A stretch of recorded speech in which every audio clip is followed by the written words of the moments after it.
Well, hello friends, Mark Holmes here, and as always, thank you guys for watching, commenting, and subscribing to the Joe Boo Sports Report. Without you guys, man, this literally does not work. You know, getting ready for our live stream coming up in about 2 hours from now. We should have Law Nation in the house along with West Coast Dallas Cowboys as well. We're going to have a ball. But I cannot believe what they're doing on NFL Network. They are stealing from Dak Prescott. That's right. They are taking the term that Dak Prescott is known for, and they're using it on somebody else. The Dink and Dunk. I kid you not. Let's go to the tape on this. Funny, man. DC, what do you think when it comes to the biggest difference from last season to this year with the Oakland Raiders, a team that you're in lockstep with? What do you think it'll be? Well, just talking to Derek last year in the offseason Derek Carr. talking to him this year, it's a completely different conversation. Last year, he was concerned as a quarterback would be about some holes that they had, right? They were about to start 2 young tackles. They had some guys all over the place, but they weren't sure if they were going to have enough guys on the field to make explosive plays. And then you go out and get an Antonio Brown, you get a Terrell Williams, you add Josh Jacobs, you add some pieces, right? Trent Brown's going to play tackle for him. Now the conversation this year is now it's about, okay, we don't have any holes. Now how are we going to utilize these guys? Where's AB going to line up? How are we going to utilize these guys in match? Okay, let's stop right there. So wait. You remember 2 years ago that Derek Carr was one of those, MVP candidate guys, head and shoulders above Dak Prescott.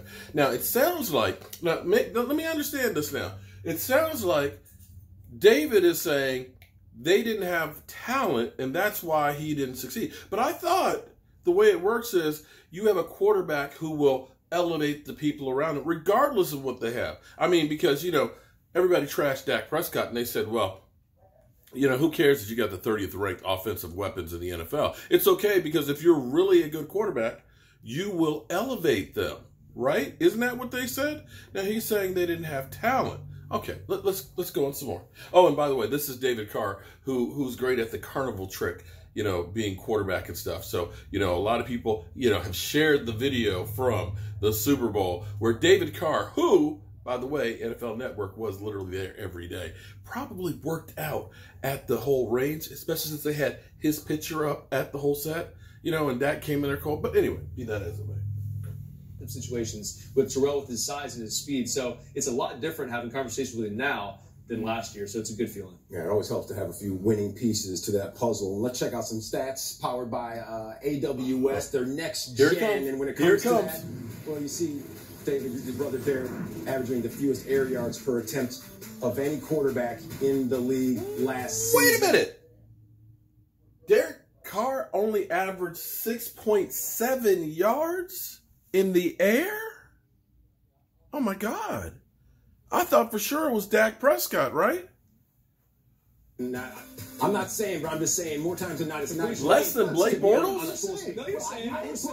Less than Matthew Stafford? Less than Cam Newton? Where's Dak? Drew Brees is also on this full screen. It's among 33 qualified. You mean Dak isn't the worst one? A little too close to the situation. So exactly, Kurt. I'm going to defer to you. There's AB, Tyrell Williams, J.J. Nelson, Luke Wilson. The list goes on. How do these additions? How do they help us, little brother? Well, I mean, it's so interesting because you say the conversations you had with your brother last year. That's exactly what it looked like on the field. When I'm watching tape, I'm like, they don't get any easy drives because everything is dink and dunk, and you got to work the entirety of the field to get. Did you hear it? Did you hear it? Dink and dunk. Oh, wait.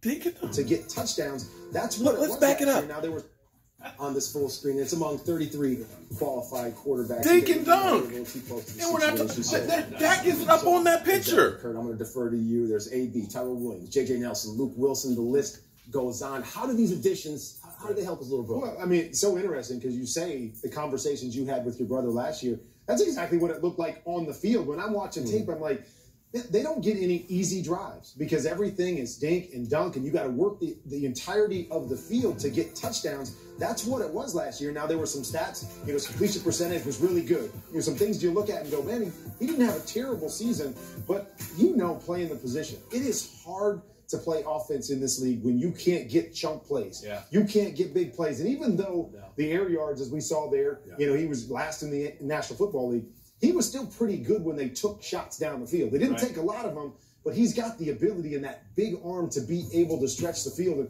I'll show you a couple plays last year. And we're going to have just we just call it 87 pump, a little 7 and go on the outside. And watch this. He has to split both the corner underneath and the safety over the top. So your brother's got all the arm he needs to make these big plays. It's just last year, when you look at their roster, you go, okay, who are they throwing these big plays to? You know, their tight end, Jared Cook, was the best playmaker down the field. You're going to see another one right here. Great coverage. You know what I'm thinking right now, right? Perfect throw. You know what I'm thinking, right? His big guy can go get it. So he was good when they took shots. They didn't take many shots. And so I can't wait to see what this offense looks like this year's. If you can add the dink and dunk, get the ball out of your hands, and then you have guys like... Okay, so humor me, okay? Was that different than how they described Dak Prescott? Because they usually say, well, Dak Prescott doesn't force the ball downfield. He's a dink and dunker and everything else, you know, and he doesn't have the tools. But they went through here with the lowest distance traveled in the air per pass with Derek Carr. And they said, well, he had new tackles. Oh, you know, he didn't have weapons to throw to. They've made every excuse in the world for Derek Carr. But Dak, no, you don't get any excuses. 6.7 per pass. You know, I talk about 7.3 for Dak. Oh, he's not doing anything. Derek Carr, you own Dink and Dunk. I'm Mark Holmes. I'll see you guys in about an hour and a half on our live stream. See you soon.